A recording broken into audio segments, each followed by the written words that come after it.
you struggling to make your first 100K or next? Are you pretending you're successful but barely getting by? Are you tired of comparing yourself to millionaires and billionaires who make it look so easy? Welcome to First 100K, the #1 entrepreneur voice in America. I talk about the important things that no one else is talking about, like how to make your first $100,000, because I believe this is where 90% of entrepreneurs get stuck. And I tackle the mental game of entrepreneurship that we all secretly struggle with but won't admit. My guests are successful entrepreneurs who share their mistakes, their #1 fears, their daily habits, and their superpowers that push them over the 100K mark. I'm your host, your coach, your friend, Joseph Warren. I'm also a 10-time failed entrepreneur and the owner of 2 co-working spaces here in Tampa, Florida. This show was created for you, the entrepreneur who's pushing to break through the elusive 100K milestone. Wherever you are in your business, you're just 100K away. Do you wish growing a business was easier? Are you feeling frustrated that it's taking so long to make your first 100K? I used to feel the same way until I discovered the one thing that was missing. It wasn't more marketing tips or strategies. It wasn't reading more business books, and it wasn't learning more stuff. I could show you what's holding you back and blocking your success if you like. Typical side effects include higher income, peace of mind, loving relationships, real connection with God, freedom from addictions, purpose, fulfillment, and a brand new lifestyle. It all starts by scheduling a spiritual clarity call with me to get clarity on what you want right now in your life and to see if we want to work together. Visit josephwarren.net/possibilities to learn more. That's josephwarren.net/possibilities. Today, my featured guest is Dr. Erika Gray, and she is the co-founder of Toolbox Genomics. She has a PharmD from University of California at San Francisco. She's worked as a pharmacist at a level 1 trauma center in both the inpatient pharmacy and emergency room, the ER. Her experience in the emergency room of seeing the terrible manifestation of chronic diseases and in helping patients understand their biomarkers, we'll learn what that means, in relationship to their health, has paved the way for her co-founding Toolbox Genomics.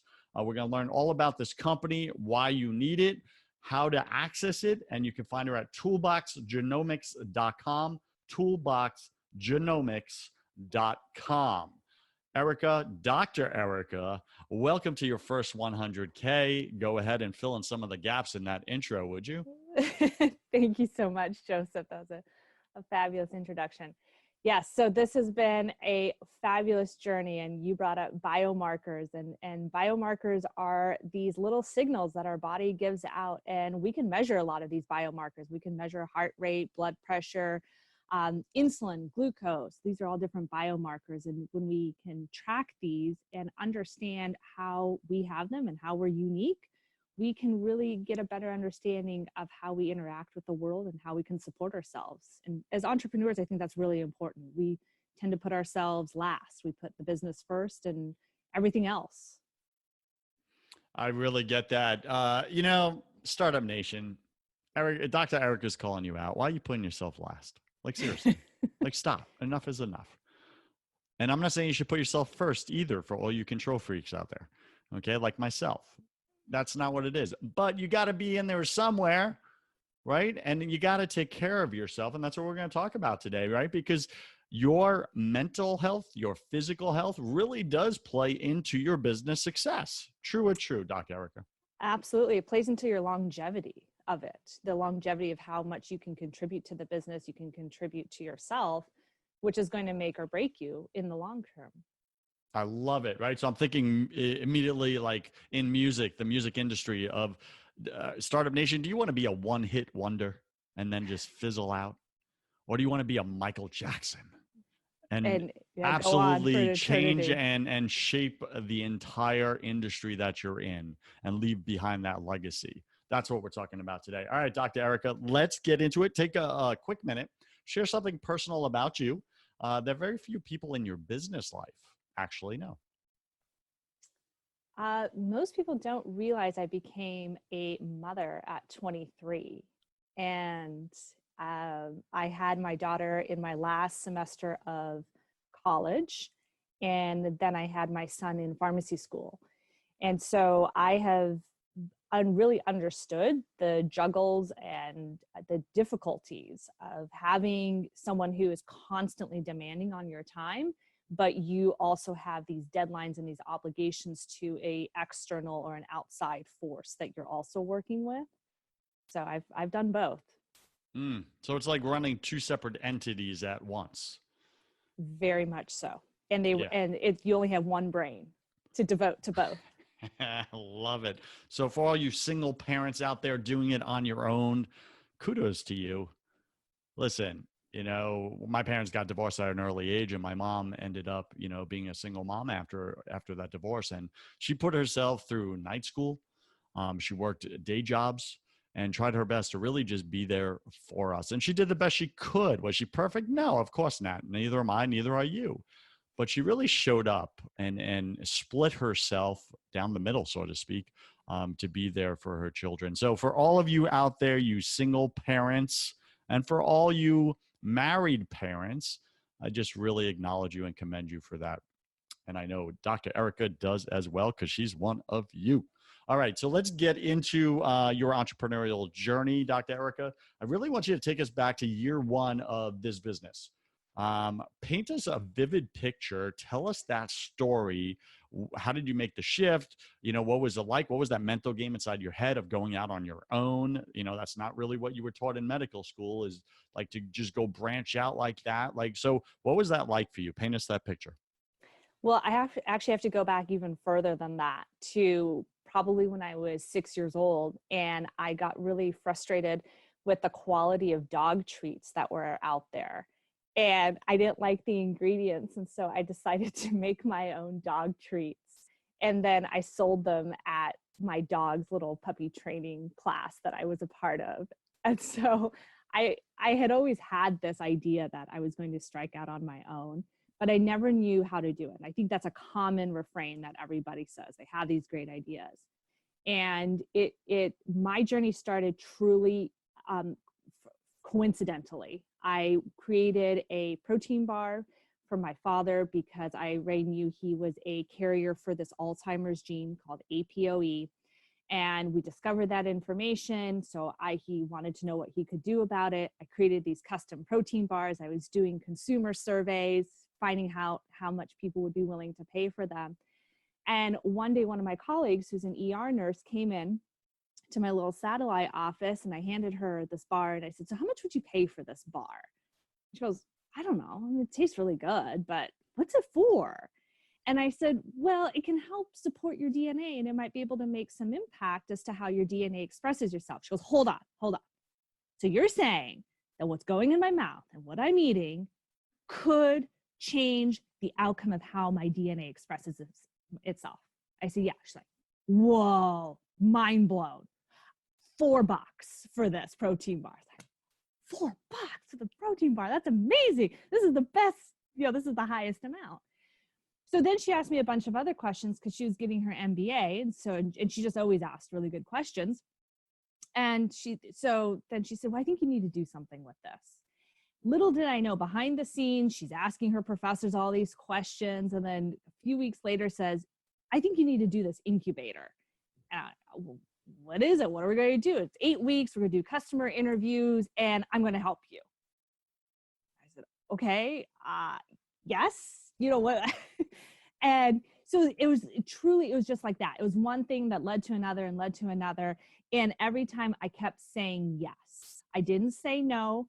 I didn't know how it was going to work out. I didn't know what was going to be the outcome. I didn't try to plan anything. I just kept saying yes, crossing my fingers, and taking the next step. What a powerful story, Startup Nation. And I really just want to echo what Dr. Erika said, because this is what we preach on this show. I bring on these powerful guests. They're all saying the same thing, just with a different perspective. And what they're saying is, when you come up with that great idea, and why you came up with it is different, right? So for Dr. Erika, it was out of necessity. For her dad, someone she loved, she saw a problem, she wanted to fix it, right? This is a very common journey for most entrepreneurs. They see a problem, it's someone they care about, and they say, I'm gonna go create a solution for that. So they do. But then here's what she did right. And this may be what you're missing, Startup Nation. What she did right is she went and tested the market. She didn't say, hey, I hope this is a good idea, and let me just go out there now and invest all my money into this idea, into, a business strategy and a business plan and marketing, and get my fancy Vistaprint business cards done up and my brochures, and let me get a table somewhere and start going to networking groups and all that. Now, she may have done all that, but she did something before that. And she went and validated the product. She went and tested it and asked people. And this is what you're not doing, Startup Nation, because you don't want to get rejected. True or true? And somehow you think if people reject your idea, they're rejecting you personally. And that is not the case. They're just saying, hey, it's a terrible bleeping idea and I'm not going to pay for it. Don't you want to know that information before you invest all your money in it? Or they're going to say, I really like this idea, but have you thought about this? What about this? Maybe you should do this. I would pay for it if you did this. And they're going to tell you how to make it a winning formula. Or they're going to come to you and say, hey, I think it's really great. Like 9 out of 10 things are awesome, but I don't like this. You need to lose it. You need to get rid of that thing or whatever. That would be the only thing that's keeping me from saying yes to you right now and paying you $4 for your protein bar. So Dr. Erika, I just want to really acknowledge you for that. You did what was needed. You validated it. You went out there. You took the chance of getting rejected with your protein bar. And what you found is that the idea was good. It was liked. And when an idea is good on its own, it gets its own wings. And there's your friend pulling you, and the idea starts to pull you when it's bigger than you, rather than you having to push this idea uphill or upstream, Startup Nation. And if you feel like you've been pushing this whole time, you're missing something. Dr. Erika is telling you the answer is found with your customer. Dr. Erika, go ahead and anything you want to add to that or challenge or push back on, or what do you got? 2 things on that. So even if you have a successful product and you're figuring out what's the next thing you want to do, don't guess, go back to your consumers, because we made that mistake actually once we became a more mature company, and we didn't go back and ask our practitioners, is this working? Is this not working? Do you like it? What do you want to change? And we spent a lot of time and money putting together something that they didn't like. And so then we had to take another 6 months and then more money.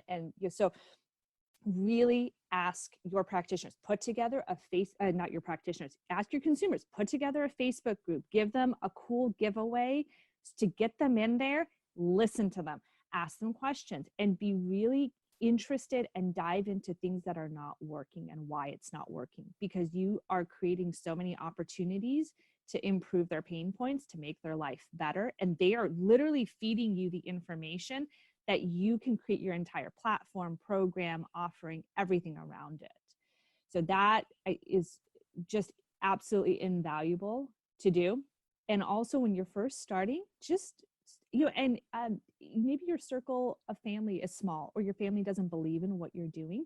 Ask your friends, ask them to say, can I talk to one of your friends? Can you tell me somebody else I can connect with? Just ask, keep asking and asking, and you'll be amazed at the doors that open to you, because people really do want to help.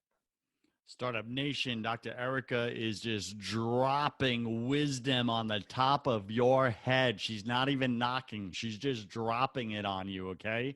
You decide what you want to do with it. But what she's saying is, listen, your consumers or future consumers, customers, They will tell you, if you ask them, they will tell you how to sell them. They will tell you, hey, make it this way and I'll pay you for it. So if you want those answers, if that's valuable information to you, and by the way, it is, then what I highly recommend you do is what Dr. Erika is saying: ask and then listen. Many of you, even if you do ask, you then start talking. You ask, they give you an answer, and then you go, yeah, but, yeah, but, yeah, but did you know this? Yeah, but did you know that? Listen, they don't care about your but. They don't. They care about their needs, their problems. So stop talking and listen. That is how you're going to make your first 100K this year. Erika, what are your top 3 tips or strategies? Maybe you covered some of them there, but really summarize them. What are your top 3 tips or strategies for Startup Nation to make their first $100,000 in 2020? First thing, you've got to get clarity. And clarity, and I am speaking so much here from personal experience. When you start getting into the startup world, the amount of ideas and thoughts that you have in the directions you can go is mind-blowing. There's truly, the sky's the limit. It's up to you to actually take the time, and you need to take the time. I cannot stress that enough. Like, sit your butt down in a seat, get quiet for an hour, and just write down what you want to do. What does that ideal business look like? What does that ideal life look like? And write it down, because if you don't, you will you'll become a whirling dervish, because people are going to come up to you and say, hey, what about this? You're like, awesome. What about this? Great. But because you haven't gotten clear, you're going to zigzag all over that road. So get clear so you can say yes to the right things and no to everything else. Got it. What's your number 2? It's so hard to do, and it's what we all don't do, and that's why we all spin our wheels and we go from one idea or one business to the next, because we end up giving up because we're frustrated, because we kept collecting ideas from everybody out there instead of just getting clear on our one thing. Listen to Dr. Erika. What's your number 2? Creativity. So a lot of us aren't creative. Talk to kids, ask them for ideas, talk to people who are into Instagram or digital marketing and say, how could I do this better? Find an intern, find a teenager who is super excited and creative, and they will do that creativity for you, so you don't need to do it, because you need to stand out, you need to be different. But if that's not your skill set, find someone who can help you be creative. I like that one a lot, and that's very overlooked. So listen, Startup Nation, you may say, hey, I'm left brain analytical. I'm not creative at all. Great. There's plenty of right brains out there. Those are the people that annoy you. You remember them? Go ask them to help you. They'll love you for it. All right. And I also like that Dr. Erika is saying, ask the young people, ask the millennials, because they know what's relevant in today's marketplace. Ask your children too. Tell them your idea and see if they understand it. Because if your children can't understand it, your idea is too sophisticated and too difficult, and you will not tap the big market that you can reach. I love that. If your kids can't understand your idea, Startup Nation, it's too complex. Yeah. It is. You got to get clear. All right. What's your number 3? The freedom to pivot. So you may have a great idea and you have tested it and everything's looking great, but when you really dig into it, that particular opportunity or that target audience market is too small. It's not yours. So give yourself the grace to say, it's okay. We're going to pivot. We may come back to it. You'll still retain a lot of the same elements, but just have that grace and compassion for yourself, and that it's okay to do. Love it. All right. I just kind of like rephrased your quote here, right? If your kids can't understand your marketing message, neither will anyone else. Like, that's really what it comes down to. So all your marketing on your website, your 7-year-old should be able to read this and go, Mommy, I love what you do. So you do this, and you're going to be like, oh, yes, I do that. And it's going to be awesome. All right. Because your investors also need to understand it. Okay, speak to that, right? Because you've raised some money for your business. And a lot of entrepreneurs are looking to raise money and they don't have a clue how to do it. You've done it successfully. I won't mention the amount, but you've done 8-figure raises. Like, how are you doing this? What do you want to give to Startup Nation there? People love connecting and the story, and they like the idea of being a part of something that's bigger than themselves. Now, this isn't everybody. VCs can be different because, so just for that initial startup money, there's a lot of people who just want to feel like they are helping a greater good, and that they are going to give you the money to be that vehicle to get you there. But they need to connect with you, they need to resonate with you, and they need to understand what you're doing so that they buy into your mission and vision. Now, if you don't mind going here, I want to go here, and it's my show, so I can. All right. So let me ask you this, Erika, because I know you on a professional level, but in my other business as well, right? Yeah. And I know a lot about you now. And one of the things you did a really awkward type of action recently with an investor. It wasn't Yes. an ordinary action. Are you willing to share that with us and the benefit or outcome of that action you took? Sure. So we recently received an offer from an investor, where it was exactly the amount that we wanted for the investment, to really help us out for this year, but it came with really difficult terms, and it caused some angst because we just kind of felt like we were over a barrel, so to speak.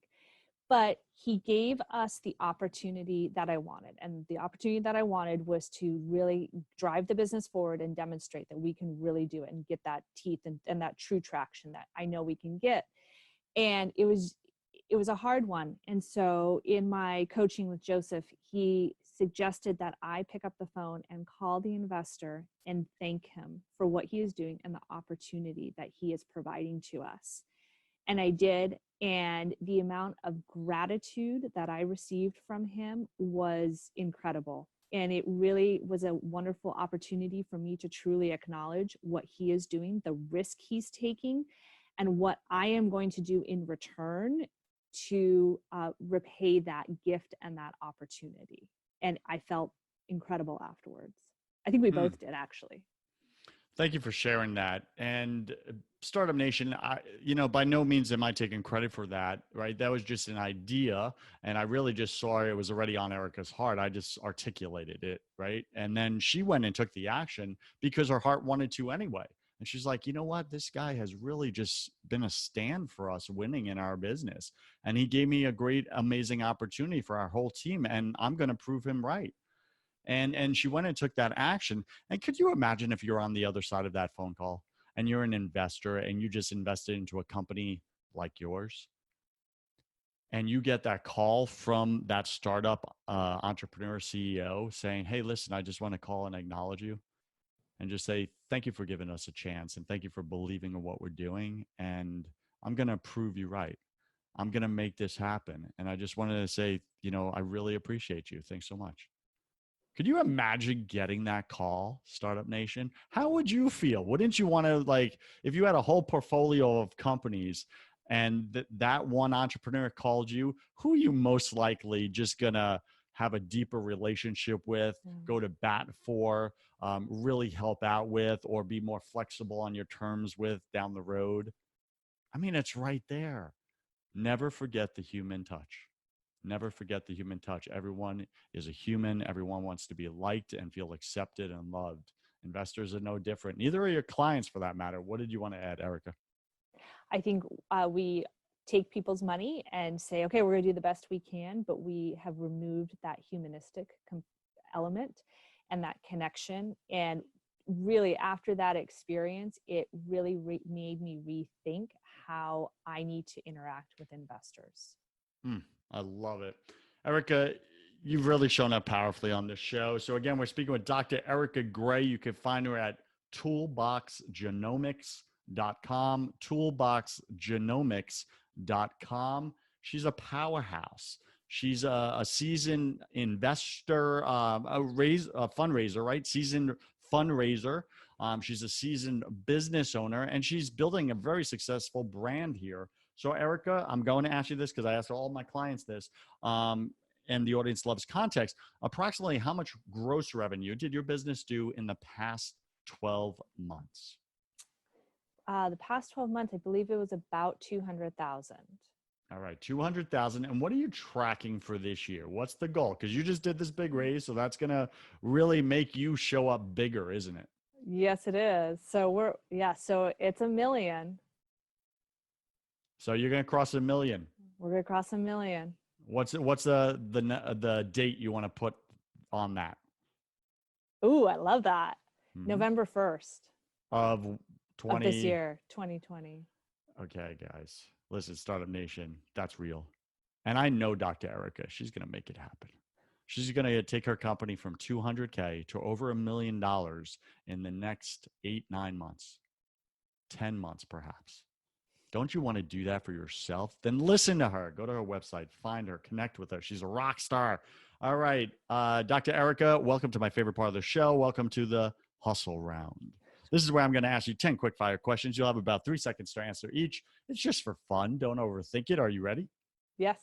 All right. What's your favorite thing about being an entrepreneur? The freedom and flexibility. Cool. What's your least favorite thing? The mundane things that you just have to do and they build up. Yeah. They stack. Your to-do list stacks. What are you most afraid of? Failing. That's real. What did you spend way too much time doing your first year in this business? Pivoting. Pivoting. You can over pivot, Startup Nation. Just make a decision and choose it and try it. What secret fear do you have about people? They're always judging me. That's real. What do you wish you had learned sooner in business? You're going to grow no matter what. So just you taking that step forward, you're already becoming a better business person. Love it. What is a new habit you want to form? Consistency. Got it. And what's a bad habit you want to break? Procrastination. Yeah, they kind of go together. Pick 3 words to describe who you are now. Calm, powerful, and present. Whoa. Pick 3 words to describe who you were your first year in this business. Frantic, procrastinating, scattered. That's what I call progress, Startup Nation. And last question, Dr. Erika, if you could come back to life after you died, look your family, your friends in the eye, and give them only one piece of advice about life, what would you say to them? Your relationships, the people you interact with will be the most sustaining things throughout your entire life. So don't undervalue them and don't throw them away for something that is fleeting. Amen to that. Startup Nation, what Dr. Erika is saying is don't ever put chasing the money above your family, above your relationship with God, with your creator. Don't do it. It's a disaster recipe. I've done it. I'm an idiot. It sucked. Let me spare you from going down that road. Dr. Erika, any final wisdom? What's the one thing you want my listener to know about making their first 100K in the next 12 months? You can absolutely do it, and it is probably going to come from an area that you least expected it. So be open to something that doesn't seem feasible, because maybe that's where your 100K is going to come from, and explore it. Absolutely love it. And where can Startup Nation find out more about you? I know you have a gift for them. What you got? I do. So if you go to toolboxgenomics.com/Dr. Erika, that's DRERIKA. We are a practitioner-based genomic testing company, but if you go there, you get access to our consumer-based products, so you can get some more information about your nutrition, about weight loss, about how your brain works, exercise. So when you get a better understanding of that blueprint of you, which is your DNA, and it's the little reference guide, it's all the secrets that you want to know, your body's willing to share it with you through your DNA, and you'll get a better idea of how to eat, sleep, exercise, the food to eat, so you can really maximize your time and be a better entrepreneur. Dr. Erika, thank you for being on your first 100K. And I also just want to acknowledge you for being one of my spiritual coaching clients and taking a risk on me. And I really got to see who you are. And you're a powerful individual. And I'm just honored working with you.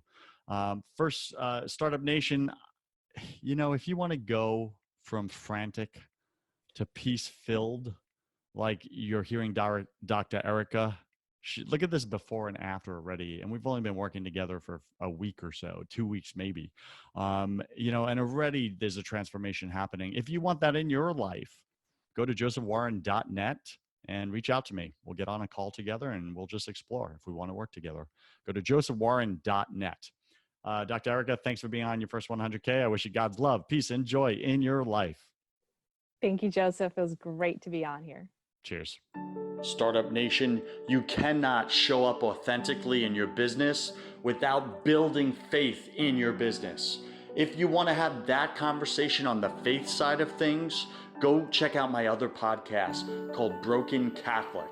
On that show, I interview all different guests about why the world isn't working right now. Plus, I tackle unspeakable topics that you may secretly struggle with, but won't admit. We got to get your faith right to get your business right. Go to brokencatholic.com. I'm Joseph Warren, and you were made for greatness. So stop being a wuss and start being a winner. Have a blessed day, and I'll see you right back here next week.